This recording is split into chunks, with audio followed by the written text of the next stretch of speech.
Eso. Penjual.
મારું નામ કપિલ છે.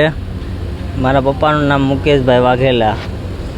એમાં એવું છે કે મારી જે બેન જાય કે નહીં એને આપણે વલભીપુર લાખણકા છે ને ત્યાં એને PM રિપોર્ટ કરાવ્યો છે. તો મારે એ જગ્યાએ મને નથી. મારી બેન દવા પી ગઈ છે એટલે એને પીવરાઈ દીધી છે. એના સાસરિયા પક્ષનો એટલે એને પકડીને એને દવા પાઈ દીધી છે. તો એના સસરાનું નામ છે ગોરધનભાઈ. ગોરધનભાઈના પપ્પાનું નામ છે કાળુભાઈ. તો એના PM રિપોર્ટ કરાવ્યો ને તો ત્યાંનું અમને કંઈ ખબર નથી. મારી બેનનો ન્યાય જોઈએ છે. મારું નામ કાંતુબેન ગોરધનભાઈ છે અને અમે સુરતથી અહીંયા આવ્યા છીએ. 2 દિવસથી અમે રખડવી છીએ, અમને ન્યાય મળ્યો નથી. અમારી દીકરીને સરકારી હોસ્પિટલમાં PM કરાવ્યું છે. તો એ નાની પોલીસ માથે અને નાની હોસ્પિટલ માથે વિશ્વાસ નથી. તો અમારે ફરીને અમારી દીકરીનું PM કરો અને અમને પાકા રિપોર્ટ આપો અને અમારી દીકરીને ન્યાય અપાવો. એ બેન સાથે જબરજસ્તી કરીને એને દવા પાઈ દીધી છે અને મારી નાખી છે.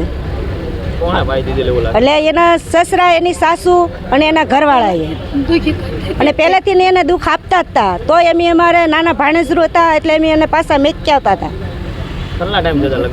લગ્નના એને 5 થી 6 વર્ષ. હા, 2, એક છોકરી છે અને એક છોકરો છે. એના વનની નામ ભાવેશભાઈ છે. મારું નામ સંજયભાઈ. કયા ગામનો સર? શું છે એટલે મારું ગામ હાલ સોબાવડ છે અને અમે અત્યારે સુરત રહીએ છીએ. બેન તમારે શું થાય? એ મારી બેન ભાણકી હતી અને મેં તેને મોટી કરેલી છે. મારે ત્યાં રહેતી રાજા ભાગે એટલે અમે દોડાદોડ કરવી છે. અહીંયા 2-3 દાડાથી એને સત્તરવાળી એમને વાત મળી એટલે તરત અમે સુરતથી અહીંયા આવી ગયા. એટલે એને એમને એવો આક્ષેપ છે કે પહેલાં રાતના ખબર પડી અમને કે એ છોકરી દવા છે, પણ છોકરી તો અમારે ભાણકી દવા પી એવી અમને હતી નહીં, કારણ કે નાનપણથી અમે મોટી કરેલી એટલે અમને ખબર, બરાબર. પણ એ તો છતાંય એમ કહે છે કે દવા પી ગઈ. મેં દવા અમારા માન્યમાં આવતું નથી કે દવા પીએ જ નહીં. એમ ભાણકી અમારી દવા ન પીવે એટલો અમને વિશ્વાસ છે, કારણ કે મેં મોટી કરી એટલે મને ખબર છે. પછી એના સસરાએ અમને જાણ કરી નહીં કે PM કરાવી નાખ્યું, દવાખાને લઈ ગયા અને કોઈ જાતની અમને જાણ કરી નહીં એમ. એટલે એ લોકોની ફરજ છે કે જાણ એને કરવી પડે. એના માતા પિતાને બધીને જાણ એને કરી હોય, એને ફરજિયાત છે એમ. તો એ લોકોએ અમને જાણ કેમ નહીં કરીને PM કરી નાખ્યું, તે ડેડ બોડી ઘેરે લઈ ગયા.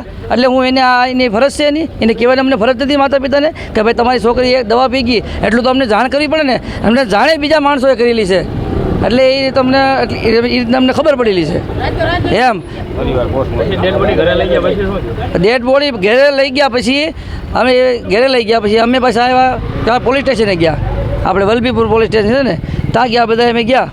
પછી પોલીસ સ્ટેશન સાહેબને રિપોર્ટ આપેલો, FIR લખાવી, બરાબર. પછી ત્યાંનો સરપંચ આવે છે, આપણે લાખણકાના સરપંચ હાથે હતા, તે લોકો કોઈ હાથે હતા નહીં, બરાબર. પોલીસ એ લોકોનું જે કાર્ય કરતા હતા તે બધું સરપંચ કરતા હતા અને એ લોકોનું તો હારે સાથે રહેવું પડે ને.